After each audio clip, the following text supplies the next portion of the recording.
जय हिंद दोस्तों, I hope you all are well. Competition commission of India ने गूगल के ऊपर 1337 करोड़ रुपीस का जो है एक पेनाल्टी लगाया था due to misuse of their dominance in this particular sector. तो फिर गूगल ने उसको नेशनल कंपनी अपलेट ट्रिब्यूनल्स में लॉन्च किया अपना केस। Understood? National company law appellate tribunal में गूगल ने उसको अपना केस को लॉन्च किया और वहाँ पे उसने ये बताया, गूगल ने ये बताने की कोशिश किया कि कंपटीशन कमीशन ऑफ इंडिया जो हमारे साथ कर रही है वो ठीक नहीं है।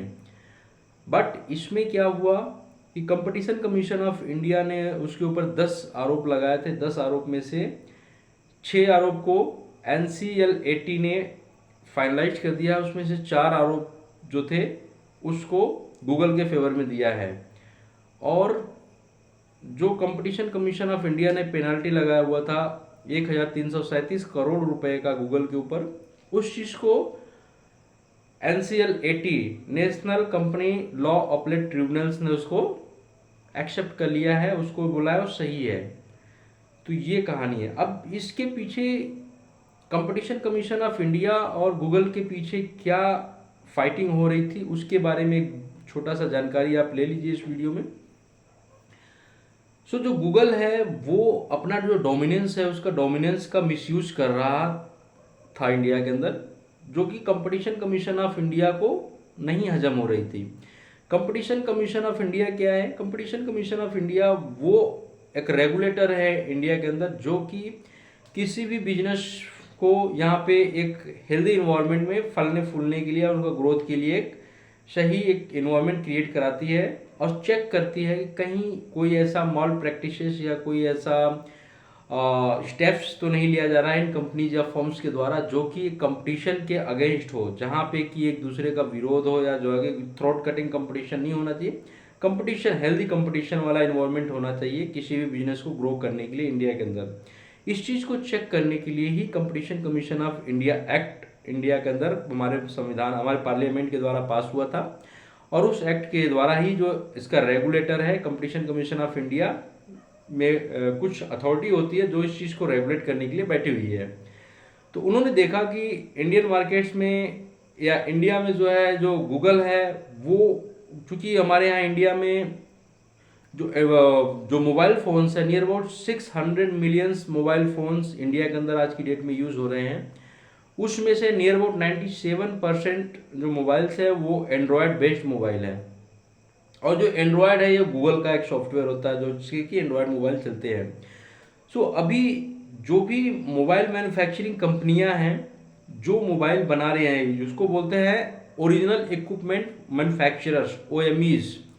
तो जो भी ओरिजिनल OEMs या ओरिजिनल इक्विपमेंट मैन्युफैक्चरर्स हैं वो यदि कोई भी इक्विपमेंट मैन्युफैक्चर करते हैं तो उनको जब वो एंड्रॉयड को जो है कि इंस्टॉल करेंगे अपने सॉफ्टवेयर में अपने उस इक्विपमेंट में, तो यहाँ पे गूगल ने क्या उनके ऊपर कंडीशन लागू किया हुआ था कि गूगल के अकॉर्डिंग जो भी new original equipment manufacturer company यदि एंड्रॉयड को जो है कि इंस्टॉल करती है अपने इक्विपमेंट के अंदर तो उसको जो है पूरा गूगल मोबाइल सूट पूरा का पूरा उसको जो है कि एक तरह से लोड करना पड़ेगा, इंस्टॉल करना पड़ेगा अपने इक्विपमेंट्स के ऊपर। ये कंडीशन रखा हुआ था। ये कंडीशन रखा था गूगल ने हर एक ओरिजिनल इक्विपमेंट मैन्युफैक्चरर्स के ऊपर, या यू कैन से सिंपली यहाँ बोलूँ जितनी भी मोबाइल मैन्युफैक्चरर कंपनियां थी या और भी कंपनियां जो कि एंड्रॉयड का यूज करती थी उनके ऊपर एक कंडीशन था कि उनको गूगल का जो है कि गूगल मोबाइल सूट्स को अपने उस इक्विपमेंट में लोड करना पड़ेगा, तब जाके वो एंड्रॉयड का यूज कर पाएंगे। और उसके साथ साथ इस कंडीशन को इम्प्लीमेंट करने के पीछे भी एक दो एग्रीमेंट थे, जैसे एंटी फ्रैगमेंट एग्रीमेंट था एक, दूसरा था एंड्रॉयड कंपेटिबिलिटी कमिटमेंट एग्रीमेंट। तो ये सब कुछ और कंडीशन थे या यू कैन से कि ये कुछ और एग्रीमेंट थे जिनको आप साइन करेंगे तब जाके आप गूगल मोबाइल सूट्स वाले जो क्राइटेरिया उसको फुलफिल करेंगे, और उसको करेंगे तभी जाके आप एंड्रॉयड चलाएंगे। तो गूगल मोबाइल सूट्स में क्या क्या होता है, यूट्यूब, गूगल क्रोम, जितने भी गूगल के जो सर्च इंजन है etcetera, so all the all the products of the Googles, more or less all the products of the Google you will find in Google Mobile Suites। तो इससे दिक्कत क्या आ रही थी, यहाँ पे मेन पॉइंट यहाँ पे है कि इससे दिक्कत क्या आ रही थी। तो इसका जो मेन इशू था, जो इसका मेन प्रॉब्लम जो क्रिएट हो रहा है इस पर्टिकुलर चीज़ को इम्प्लीमेंट करने से, वो ये था कि यहाँ पे गूगल, चूंकि गूगल का डोमिनेंस बहुत ज़्यादा है, या यू कैन से he is the monopolic in this Indian markets of mobile softwares or Android। तो ऐसे केस में गूगल अपने इस मोनोपोली का यूज अच्छे से करके यहाँ पे अपना एक डोमिनेंस को मेंटेन करने की कोशिश कर रहा था, जो कि कंपटीशन कमीशन ऑफ इंडिया के पॉलिसी के अकॉर्डिंग इलीगल है, not valid, because that is not providing a healthy competitive environment. तो इस चीज़ को कंपटीशन कमीशन ऑफ इंडिया ने ध्यान दिया। तो इससे दिक्कत क्या हो रही थी कि जो भी नए ओरिजिनल इक्विपमेंट मैन्युफैक्चरर्स थे, वो यदि अपना खुद का कोई सर्च इंजन, कोई सॉफ्टवेयर, कोई एंड्रॉयड, यार you can say if any original equipment manufacturers wanted to generate या क्रिएट देयर ओन एंड्रॉयड्स और own search engine for their own equipment, so it was not valid for them, because they have to take some support from the Google software, Google mobile suites. Google mobile suite से उनको कुछ help लेना पड़ेगा। तो ऐसे में यदि वो गूगल मोबाइल सूट्स के पास जाएंगे तो उनको उनका पूरा का पूरा सूट्स ही लेना पड़ता।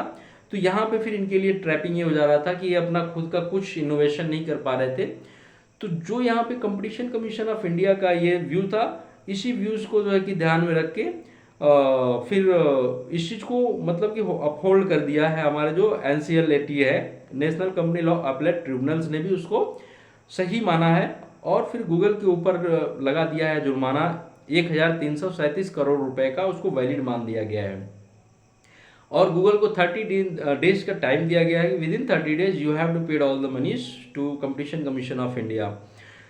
तो अभी इसमें जो NCLAT का कहना है वो ये है कि जो ये गूगल का एटीट्यूड्स या जो गूगल का ये एक्शन है, या जो एक तरह से डोमिनेंस एब्यूज इसको बोलते हैं, एक टेक्निकल टर्म्स में इसको बोलते हैं डोमिनेंस एब्यूज।